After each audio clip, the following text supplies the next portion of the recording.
Lisa Kelly stared out the curved window of the Galactic Council chamber. Stars glittered against the black void of space. Behind her, 24 alien diplomats argued in increasingly panicked tones. Their voices rose and fell in a chaotic symphony of clicks, whistles, and translated words. Lisa ignored them all and checked her watch. 9 minutes since the Exoraxian Emperor had declared war on Earth and all human colonies. 9 minutes of panic from the other diplomats. 9 minutes, and Lisa hadn't said a word. Instead, she walked to the small refreshment table in the corner of the chamber. The other species had their own food and drink dispensers. The human one was simple, a coffee maker that Lisa had brought from Earth herself. Real coffee beans were worth their weight in gold out here. The machine hummed as it worked. The familiar smell brought a smile to Lisa's face. Ambassador Kelly, Lord Drazkel, Emperor of the Hyraxian Empire, ruler of 70% of known space, slammed his scaled fist on the central table. Do you not comprehend the situation? I have just informed you that your planet will be destroyed if you do not surrender immediately. Lisa carefully lifted the filled coffee mug. Steam rose in delicate curls. She added a small amount of cream, stirred twice, and only then turned to face the Emperor. I heard you, Lord Drazkel, she said. Her voice was calm and pleasant, as if they were discussing the weather. I'm considering your offer. The council chamber fell silent. Even the Emperor seemed taken aback. Lord Drazkel was an impressive sight. His red scales gleamed under the chamber lights. Twin rows of bony spikes ran from his forehead to the tip of his tail. He stood 9 feet tall, with 4 arms ending in clawed hands. Each of those hands could tear a human apart. There is nothing to consider, he roared. The Exoraxian Empire has spoken. You will surrender your territories or face extinction. Lisa took a sip of her coffee. The hot liquid was perfect. She closed her eyes briefly to enjoy it. Ambassador Kelly. The Emperor's voice rose even higher. Several diplomats flinched. Your species' disrespect is legendary, but this exceeds all boundaries. Do you not realize I command the largest fleet in the galaxy? Lisa took another sip before answering. I'm well aware of your military capabilities, Emperor, just as I'm aware that the unified Earth government has never violated any galactic treaty or committed any act that would justify war. Justification. The Emperor laughed, a harsh sound like rocks falling. I need no justification. I want your worlds, your resources, your people as workers. That is enough. Lisa noticed the other diplomats shifting uncomfortably. The Exoraxian Empire had been expanding for centuries. Many had lost territories to them. None had dared to protest. I see, Lisa said. She walked slowly to her seat at the council table, coffee mug in hand. Every eye followed her. And what, exactly, makes you think Earth will be an easy conquest? The Emperor's yellow eyes narrowed. Your species has been part of galactic society for barely 50 years. Your technology is primitive. Your military presence is minimal. You have no allies who will risk standing against me. Lisa smiled. It was a small smile, but something in it made the Emperor pause. Perhaps, she said, but I would like to request 24 hours to communicate with my government and properly consider your demands. That is standard diplomatic protocol, is it not? The Emperor looked ready to explode with rage. His advisors whispered urgently to him. Finally, he spoke. 24 hours, human, not 1 minute more. Then you will submit, or you will die. Lisa nodded politely. Thank you, Emperor. I appreciate your patience. She took another long, deliberate sip of her coffee, her eyes never leaving the Emperor's face. And if anyone had been watching very closely, they might have noticed that her hand, holding the coffee mug, wasn't trembling at all. The Earth Embassy was in chaos when Lisa arrived. Staff rushed through hallways with stacks of files. Computer screens flashed with incoming messages. Phones rang nonstop. Lisa walked through it all, still holding her coffee mug. She nodded to people as she passed, her calm presence creating a small bubble of quiet in the storm. Ambassador. Major Steve Garcia hurried to her side. His uniform was perfectly pressed, but his face showed strain. "We just heard about the Xaraxian threat. The military attaches from all friendly worlds are meeting in 10 minutes to discuss evacuation plans." "Thank you, Steve," Lisa said, "but I won't be attending that meeting." Steve stopped walking. "Mom, gather our core team in my office. Just you, Olivia, and Alan. 5 minutes." Lisa continued down the hall alone. Her office was simple but elegant. One large desk, a small seating area, and a wall of windows overlooking the artificial gardens of the Galactic Council station.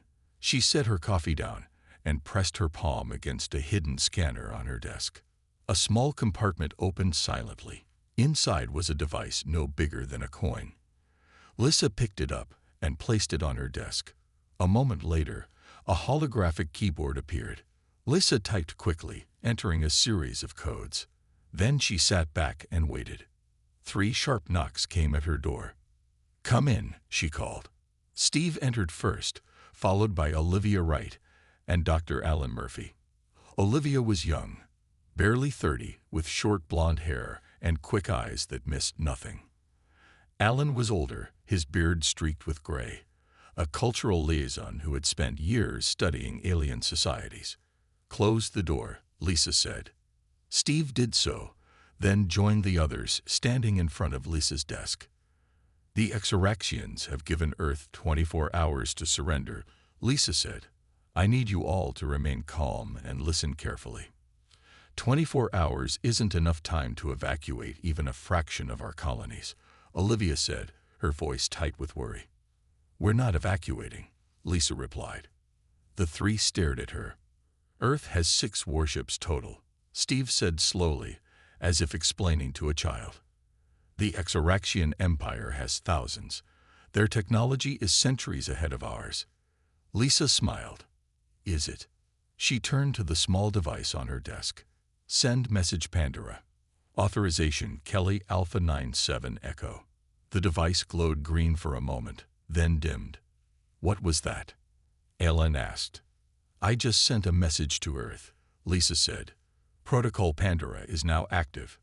"What's Protocol Pandora?" Olivia asked. Lisa stood and walked to the windows. She looked out at the stars for a long moment before turning back to face them. "What I'm about to tell you is classified beyond top secret," she said. "Earth isn't what everyone thinks it is. We aren't the newcomers to galactic society that we pretend to be." "What do you mean?" Steve asked, his forehead creased in confusion. "Humanity discovered faster-than-light travel nearly 200 years ago," Lisa said. "But our first encounters with alien vessels showed us that the galaxy was dominated by empires like the Xaraxians. We decided to watch and learn before revealing ourselves fully." "That's impossible," Alan whispered. "Our first contact was 50 years ago, when the Merlian trade ship landed in New York." "That was our first official contact," Lisa corrected. "By then, we had been studying galactic civilizations for over a century." "If that's true, then," Steve began. "Then my diplomatic title is only partly accurate," Lisa finished for him. "Yes, I am Earth's ambassador, but I'm also the director of special operations for Earth intelligence." Olivia sank into a chair. "So when the Emperor threatened Earth, he was threatening a planet that has been preparing for this moment for generations," Lisa said. "We have ships, weapons, and defenses that no one in the galaxy knows about." "And Protocol Pandora?" Steve asked quietly. Lisa picked up her coffee and took a sip. It had gone cold, but she didn't seem to mind. "Protocol Pandora," she said, "is how we fight back." Exactly 6 hours after the Emperor's ultimatum, the Xaraxian fleet launched their first attack. 100 warships jumped into the space around Proxima Centauri, Earth's oldest colony. The massive ships formed a battle line, weapons charging. Their commanders expected an easy victory against the primitive humans. They were wrong. As the Xaraxian ships moved forward, dozens of small objects hidden among the asteroids suddenly activated. Bright beams of energy shot out, crossing space in seconds, 20 Xeraxian ships exploded before they could fire a single shot. The rest scrambled to respond, but more hidden weapons fired from different directions. Within 10 minutes, 60 Xeraxian ships were destroyed. The rest retreated in disorder, jumping back to their own territory. On the Galactic Council station, alarms blared. Emergency meetings were called. Diplomats rushed to communication centers, desperate to learn what had happened. Lisa Kelly was in her office when her computer chimed. She read the message on her screen and smiled. Her desk phone rang. It was the council secretary. "Ambassador Kelly," the secretary said, voice trembling. "The Emperor demands your presence in the council chamber immediately." "I'll be there shortly," Lisa replied. She walked to her small kitchen area and made a fresh cup of coffee. 15 minutes later, Lisa entered the council chamber. All eyes turned to her. The Emperor stood at the center table, his scales dark with rage. "You are late, human," he snarled. Lisa shrugged. "I needed coffee. While you were making beverages, your forces destroyed 60 of my ships." The Emperor's voice echoed in the chamber. "This treachery will not stand." Lisa took a sip of her coffee. "Treachery? You declared war on us, Emperor. You sent your fleet to attack our colony. What did you expect us to do?" "Your world has no such weapons," the Emperor shouted. "No human technology could defeat our ships so easily." "Perhaps you don't know as much about human technology as you thought," Lisa said. The Emperor slammed all 4 fists on the table. "You have been hiding your true capabilities. You have lied to the Galactic Council for years." Lisa set her coffee mug down carefully. "We never lied. We simply didn't volunteer information that wasn't asked for." Other council members murmured among themselves. Many looked at Lisa with new eyes, reassessing the human before them. "Let me show you something, Emperor," Lisa said. She took a small device from her pocket and placed it on the table. It projected a series of images. Xeraxian spies caught on Earth, failed infiltration attempts, sabotage plans discovered, and stopped. "Over the past 50 years, Lisa said, your empire has tried to infiltrate Earth 87 times. You've attempted to sabotage our ships, steal our technology, and assassinate our leaders. We caught every single one of your agents." The council chamber was completely silent now. "You thought we were blind," Lisa continued. "You thought we were stupid. We weren't. We were watching you the entire time." "Impossible," the Emperor whispered. "Earth has been waiting for this day," Lisa said. "We knew someone would eventually try to conquer us. That's why we hid our true strength. That's why we played the role of the naive newcomers." Lisa stepped closer to the Emperor. She was less than half his size, but somehow she seemed taller in that moment. "You should have done your research, Emperor," she said. "Humans have been fighting wars against each other for thousands of years. We're very, very good at it." The Emperor's yellow eyes narrowed. "This changes nothing. The Xeraxian Empire is vast. We will crush your worlds, no matter what hidden weapons you possess." Lisa picked up her coffee and took another sip. "You're welcome to try," she said. "But first, I think the Council deserves to know why you were so eager to attack Earth. Tell them about the mineral deposits you found on Mars. Tell them about the ancient technology buried beneath Europa." The Emperor's scales paled. "How do you know about that?" Lisa smiled. "We've never been asleep, Emperor. We were just patient." News of the Xeraxian defeat spread quickly through the galaxy. Aliens of all species gathered around screens, watching reports of the battle. Many couldn't believe that the mighty empire had failed in its first attack. On the Galactic Council station, Lisa Kelly requested an emergency session of the full council. All 57 member species were required to attend. Such meetings were rare and usually called only for galaxy-wide crises. Lisa stood at the center of the great circular chamber. Hundreds of alien diplomats filled the rising seats around her. The Xeraxian Emperor sat with his advisors, glaring down at her. "Thank you for coming," Lisa began. Her voice was amplified so all could hear. "What I'm about to share will change how you see humanity forever." She touched a control on her wrist. The lights dimmed, and a holographic display appeared above her. It showed a human ship, unlike any that the Council had seen before. "This is the Earth ship Pioneer," Lisa said. "It was launched in 2089, more than 200 years ago. It was our first faster-than-light vessel." Murmurs filled the chamber. According to official records, humans had only developed FTL travel 70 years ago. "For over a century, we explored the galaxy in secret," Lisa continued. "We observed your civilizations. We learned your languages. We studied your technologies and your conflicts." The hologram changed to show a map of the galaxy with dozens of human ships moving across it. "During this time, we saw how the Taraxian Empire treated smaller worlds. We watched them conquer and exploit. We knew that eventually, they would come for Earth too." "Lies," shouted the Emperor. "Where is your proof?" Lisa smiled. "I'm glad you asked." She pressed another control. The hologram showed a different ship, clearly Soraxian in design. "This is footage from 2156, when a Soraxian scout ship discovered one of our colonies on Ta City. The colony was disguised as a primitive settlement." The hologram showed the Soraxian ship firing on small human structures. Then it showed the ship leaving. "Your people reported finding nothing of interest," Lisa said. "Just a dead world. But we were there. We were always there, watching and waiting." The chamber was completely silent now. "Humanity made a choice," Lisa said. "We decided to hide our true capabilities. We created a false history for ourselves, a story of recent space travel and discovery. When we officially joined the galactic community, we pretended to be newcomers." As Lisa spoke, a message appeared on her wrist device. She read it and nodded slightly. "At this moment," she said, "Earth is revealing its true fleet. Ships that have been hidden throughout our solar system are now becoming visible." The hologram changed again, showing Earth's solar system. From behind planets, moons, and asteroid fields, ships appeared. Hundreds of them, then thousands. They were sleek and powerful, clearly built for war.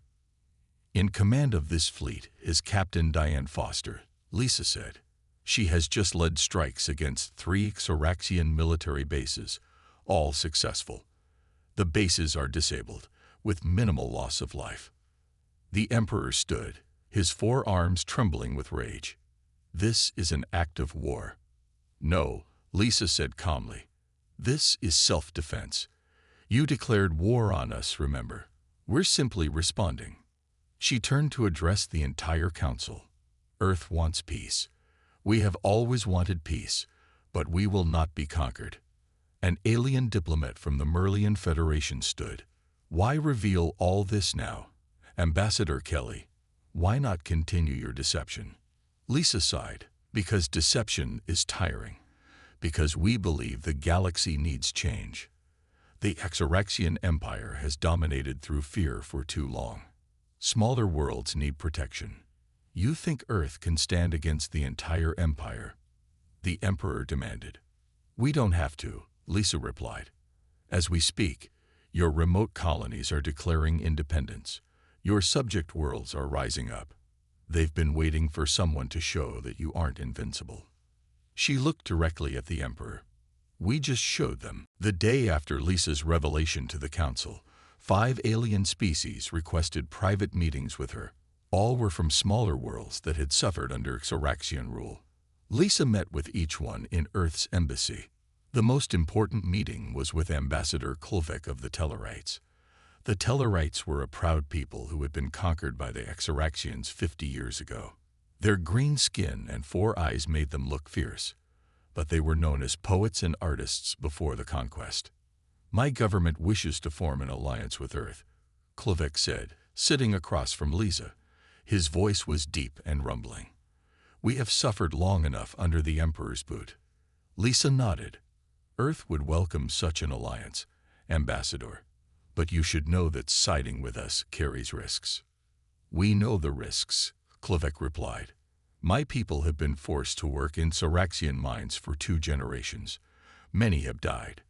We would rather die fighting than live as slaves." Lisa studied the alien's face. His determination was clear. "Very well," she said. "I'll have the treaty prepared immediately." As they spoke, Lisa's secure line beeped. She excused herself and took the call in a side room. "This is Kelly," she said. "Ambassador, this is General Jason Mitchell from Earth Command. Our fleet has engaged Soraxian forces near Saturn. We're holding them back, but they've brought more ships than we expected." "Casualties?" Lisa asked. "Minimal so far, but the Soraxians are fighting desperately. They know what's at stake." "Keep me updated, General," Lisa said. "And remember the primary directive. We want to defeat them, not destroy them." She returned to Klovek, who was waiting patiently. "Military matters?" he asked. "Yes, the Soraxians aren't giving up easily." Before they could continue, alarms blared throughout the embassy. Red warning lights flashed. Lisa's security chief burst into the room. "Ambassador, we've detected Soraxian assassins inside the station. They're heading this way." Lisa didn't panic. She calmly picked up her coffee mug from the table. "Get the ambassador to safety," she ordered. "What about you?" the security chief asked. "I'll be fine," Lisa said. "Go." The security team hurried Klovek out through a back exit. Lisa sat back down at her desk, coffee mug in hand. The door to her office exploded inward. Through the smoke stepped two Soraxian warriors, their scales painted black for stealth. They carried energy weapons that glowed with deadly power. "Ambassador Kelly," one hissed. "The Emperor sends his regards." "How thoughtful," Lisa replied. She took a sip of her coffee. The assassin fired his weapon. A bright beam of energy shot straight at Lisa's head. Then something amazing happened. The coffee mug in Lisa's hand glowed blue. The energy beam hit an invisible shield that formed around her, then bounced back and struck the assassin. He fell to the floor, stunned. The second assassin stared in shock. "What magic is this?" Lisa looked at her mug with a small smile. "Newest Earth technology. We call it the reflection field. Works best when contained in ceramic, for some reason." She pointed the mug at the second assassin. He fired in desperation, but his beam also bounced back, knocking him unconscious. Embassy security forces rushed in moments later, weapons drawn. They found Lisa still sitting at her desk, calmly drinking her coffee. "Secure these two," she ordered, gesturing to the fallen assassins. "And get me the council secretary on the line." An hour later, Lisa stood before an emergency meeting of the council. The Soraxian emperor was notably absent. "Two Soraxian assassins attempted to kill me today," Lisa announced. "This is a clear violation of council law, which prohibits violence on this station." The evidence was presented. The assassins' weapons and uniform markings tied them directly to the emperor's personal guard. "Earth requests sanctions against the Soraxian Empire," Lisa concluded, "and we invite all free worlds to join our alliance of mutual protection." By the end of the day, 12 more species had signed treaties with Earth, and throughout the council station, people noticed something strange. Many alien diplomats had started drinking coffee. 3 days after the assassination attempt, the Soraxian Empire launched its biggest attack yet. 5,000 warships jumped into Earth's solar system at once. It was the largest fleet ever assembled in galactic history. "This is their desperate move," Lisa said, watching the tactical display in Earth's war room. The room was deep under the embassy, protected by layers of advanced technology. General Jason Mitchell and the military command team stood around the large holographic table, showing Earth's solar system. "They've sent everything they have," General Mitchell agreed. His gray hair and lined face showed his years of service. "But so have we." Earth's fleet moved to meet the Soraxian ships. Though outnumbered, the human vessels were faster and more advanced. Commander Paul Lewis led the defense, his voice calm over the communication system. "All ships, prepare the QDA," he ordered. Lisa turned to Major Steve Garcia, who stood nearby. "Watch carefully," she said. You're about to see why we were never afraid of the Xeraxians. On the display, Earth's ships activated a strange device. Waves of blue energy spread out across space. When they touched the Xeraxian fleet, something impossible happened. Hundreds of enemy ships simply disappeared. What just happened? Steve asked, his eyes wide. The quantum displacement array, Lisa explained. It creates temporary wormholes. Those ships haven't been destroyed.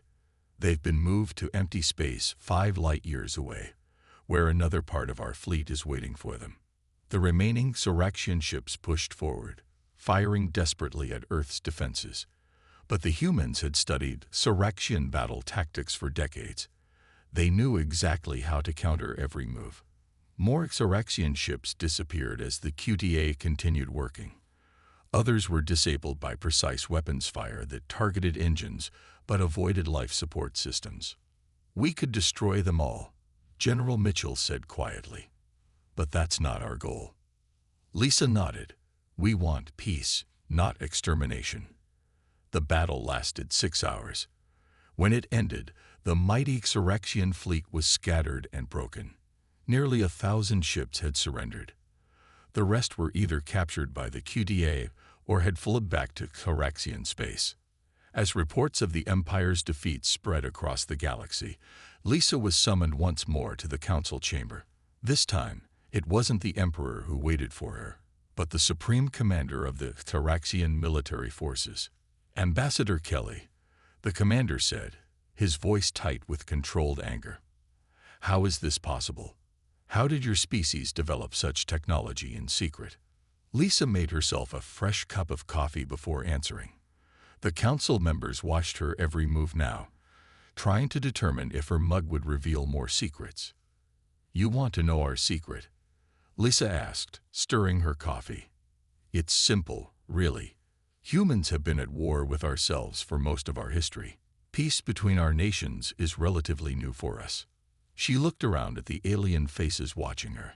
While you were building your empire through fear, we were busy surviving our own violent nature. We developed weapons that could destroy our entire planet. We created defenses against those same weapons. We became experts in war so that we could finally have peace. The Xeraxian commander's scales shifted color as he processed this information. The Emperor will never accept defeat, he said finally. Lisa sipped her coffee. Perhaps not. But what about you, Commander? What about your people? How many more Xeraxians will die for one ruler's pride? The chamber was silent. Everyone understood the question's weight. Later that day, Lisa received an encrypted message from deep within Xeraxian territory. Military leaders were questioning the Emperor's decisions. Several colony worlds had already declared independence.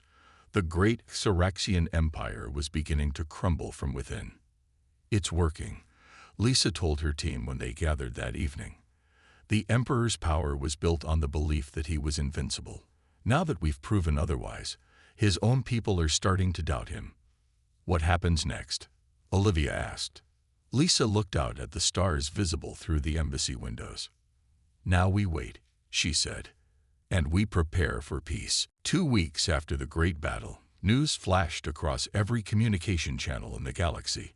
Emperor Drazkel had been removed from power. The Xeraxian military command, led by Supreme Commander Vortash, had taken control of the government. They want to talk, Lisa told her team as they gathered in the embassy conference room. They're asking for peace negotiations. Can we trust them? Steve asked. We'll be cautious, Lisa replied. But this is what we wanted, a chance to reshape the galaxy without more bloodshed. The Galactic Council agreed to host the peace conference. Representatives from all 57 council species would attend, along with delegates from the newly freed worlds that had been under Xeraxian control. As the day of the conference arrived, Lisa prepared carefully. She chose a simple but elegant blue suit, and of course, she brought her coffee mug. The grand hall of the council station had never been so full. Hundreds of delegates filled the room, their diverse forms creating a living rainbow of colors and shapes. At the center was a large round table where the main negotiations would take place. Lisa entered last. All eyes turned to watch her. The human who had changed everything walked slowly to her place at the table, coffee mug in hand. Across from her sat Supreme Commander Vortash, now interim leader of the Xaraxian people. His scales were a subdued gray-green, showing his serious mood. "Ambassador Kelly," he said, his voice carrying through the hall. "The Xaraxian people are ready to discuss terms of peace." Lisa nodded. "Earth is glad to hear it. And please, call me Lisa." For 3 days, they negotiated. The terms were fair but firm. The Xaraxian Empire would release all conquered worlds. Border disputes would be settled by peaceful arbitration. A new Galactic Defense Alliance would be formed, with all members having equal voting rights. On the final day, Lisa was appointed Earth's first Galactic High Ambassador. She would represent humanity in the new Alliance Council. As the delegates gathered for the signing ceremony, Lisa prepared her coffee with special care. This cup would be historic. When all were seated, Lisa stood to speak. Her voice was clear and strong. "Today marks a new beginning for our galaxy," she said. "Humanity doesn't seek to replace one empire with another. We've tried that approach ourselves. It never ends well. Instead, we offer something the galaxy hasn't seen before: genuine partnership." She looked around the room, meeting the eyes of many delegates. "Earth kept its strength secret because we feared it would be misunderstood. We watched and waited, learning about all of you before revealing ourselves fully. Now we can put aside secrets and work together openly." The signing began. One by one, representatives came forward to add their marks to the treaty. When all was done, applause filled the hall. Later, at the celebration, Ambassador Klovek approached Lisa. "There's something I've been wanting to ask you," he said, his 4 eyes blinking curiously. "Why do you always drink coffee at crucial moments? Is it some kind of human ritual?" Lisa smiled. "In a way, yes." She looked down at her mug, turning it slowly in her hands. "It's not about the coffee itself," she explained. "It's about appearing calm when everyone else is panicking. In diplomacy, perception is reality. If others see you as confident and in control, it changes how they respond to you." Klovek considered this. "Clever. So the coffee is what do humans call it? A prop?" "Partly," Lisa admitted. "But also," she took a sip, enjoying the rich flavor, "I really do just love coffee." As the celebration continued around them, news arrived from across the galaxy. Former Xaraxian colonies were holding their first free elections. Trade routes were reopening. Ships that had hidden from the Empire for decades were emerging from their secret places. Lisa watched it all with quiet satisfaction. The job wasn't finished. It had only just begun. Building peace would be harder than winning the war, but as she looked around at all the different species talking and laughing together, she felt hope. Her coffee had gone cold, but she didn't mind. There would always be time for another cup.